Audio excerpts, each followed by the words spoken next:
Hi there, Janet Fritz here for Galaxy Girl Creations. Welcome to my channel. Welcome to Rainbow Crush, which is a monthly series we do where we take one color and focus on it. And actually, this month it is more than one color. It is the rainbow.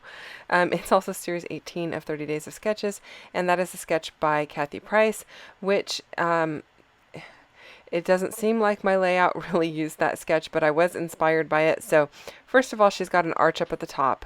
And so since this is Rainbow Crush and we are doing a rainbow color theme this month, I decided to go with a cut file that I created myself for this using the large rainbow that I've got going on here. It was inspired by the arch on Kathy's layout. So that is one thing that inspired it. I am also going to be using some thread. I am going to be doing some stitching today. She looks like she's got some either thread or twine or some lines that look like it on the right and the left hand side. She's also got some leafy bits coming out from underneath her photos. So that's where my inspiration came from. And then I kind of just ran with it. So I went ahead and created this cut file over on my silhouette. I created it as an SVG, and I'm hoping that it is up in MK's shop, and it'll be available for you sometime the day that this video is released. If it is something that you're interested in, it is not I'm not sure what the cost is on it right off the top of my head. We talked about it, but I don't remember what we settled on. So there is a cost associated. It's not free, but if you're interested in purchasing it, it is available over on her website. And I will try to put a link down below for you if I can get that in time for my video to go live. So if you're watching super early, you may not get it yet, but as soon as I get it, I will put it up there for you. So I am backing my cut file using some old paper. I don't even know who this is from, this blue sheet of paper. And then I am going to use some Paige Evans papers and just some random other ones that I have in my stash. And I'm going with a rainbow theme, obviously, because this is Rainbow Crush, and we're going with a rainbow theme. So sometimes rainbows are a little bit hard to do for me. Like, I mean, they're not hard, but I don't reach for rainbow really quickly. But the middle girl that I take care of, the middle kid that I take care of, she loves rainbows. Like, she loves rainbows. That's her favorite thing. Rainbows and unicorns. And so anything that she can do that's rainbow unicorn, she is happy with. So I am creating this layout for her.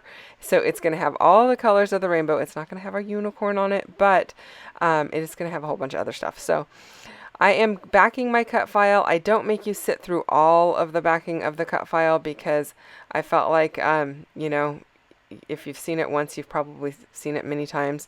And I have quite a few videos that include backing cut files, or at least a portion of them.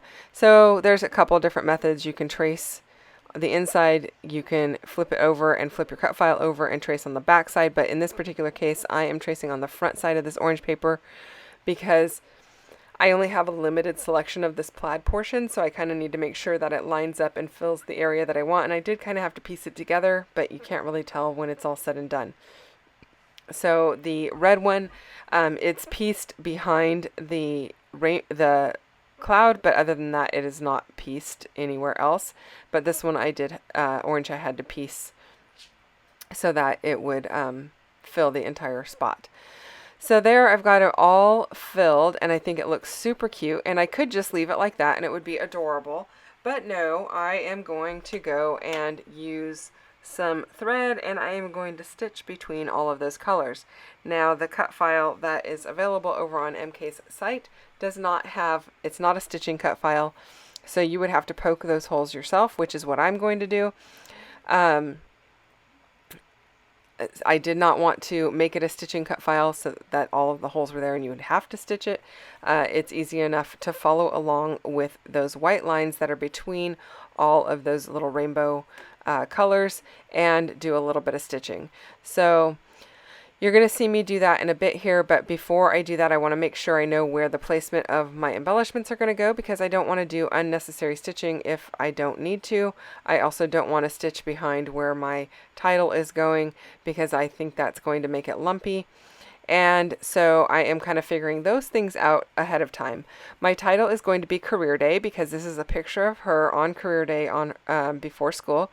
And her career of choice currently is to be an artist. And so I felt like this was like the perfect layout for her. I am also using some pieces from the Some Assemblage Required shop. You can see them in the upper right hand corner there. I've got some splats and I've got some drippy bits, and I will put links down below in my description box for those as well, in case you're interested in that. I am going to ink those up in some coordinating colors also, so that's going to be kind of fun and add a little bit of added texture to her this layout. While I go ahead and figure these things out, I want to remind you there are a bunch of people playing along with 30 days of sketches and probably using Kathy's sketch for today, so you can check that out. The link is down below in my description box, as well as the link in the information for Rainbow Crush, which is hosted by Tara over at the Paper Snob. You can join the Paper Snob community. The link is down below for that, as well as the playlist for Rainbow Crush, and you can see everybody who is playing along and using rainbow type things. The idea is to use 70% of your layout, the color of the month, and so I think, you know, I've got a lot of rainbow on here, and I am still adding some rainbow pieces. So I think that's going to work for me. Usually it's just one color, like green or orange, or, well, we haven't done orange, but green or pink or purple. And I kind of go with a monochromatic kind of a look to it. And I love that because I love monochromatic. I find them really easy to do and a lot of fun. But I know that's not everybody's cup of tea either. So anyway, Tara chose rainbow this month, and I am just embracing it and going with it. It did take me a little bit of time to figure out what photo I was going to use, but when I saw this photo, I was like, perfect photo. That's the one. She's got a palette of rainbow colors on her palette there, or in her hand, and she's got a rainbow on her apron. And so I thought this is perfect, and she is the perfect kid to do a rainbow layout for. So I'm going with it, and I'm embracing it. I do have some ephemera from the 49 and Market Spectrum Gardenia collection, which is perfect for this as well. Adding some rainbow bits down here. Well, I'm adding some red and purples down in this bottom right hand corner.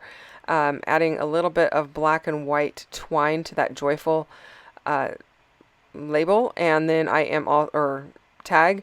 I'm also adding a little black and white in the upper left hand corner.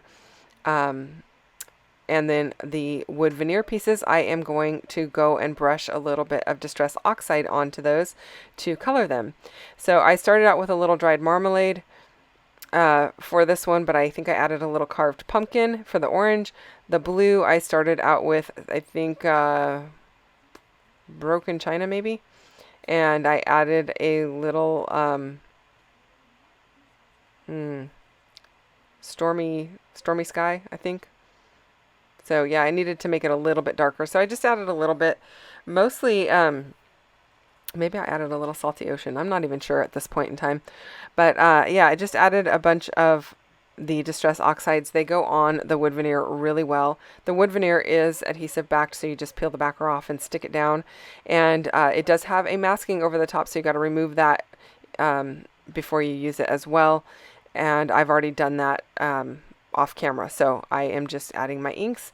This little piece, this little bar piece that I'm working on is going to have red, orange, yellow, and green on it, using a variety of colors. I think I've got candied apple, more of that same orange that I used, some carved pumpkin, I think. I think I've got bundled sage in green and a little bit of, not sure what the other green was. I know I added a darker green to kind of brighten it up just a little bit. And the yellow, I think, was squeezed lemonade. So just adding those and then sticking everything down.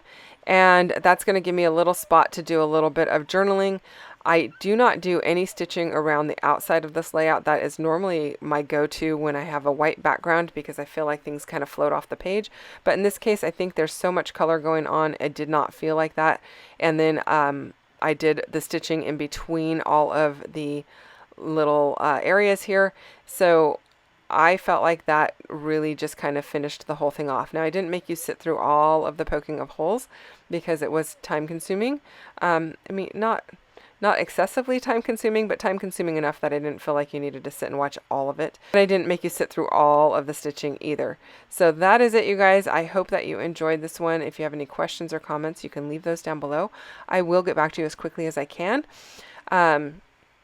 I am a little bit behind in responding right at this moment in time, but I'm going to have some time on my hands as we do a little travel soon and a long car ride, so I will be responding at that point if I haven't done it beforehand. That is it. Thanks for watching. Don't forget to check out everyone playing along with both hops. Hit the thumbs up if you enjoyed this one, and if you're not subscribed to my channel, I would love for you to consider subscribing as well. Take care, and I will see you again real soon with another video. Bye-bye.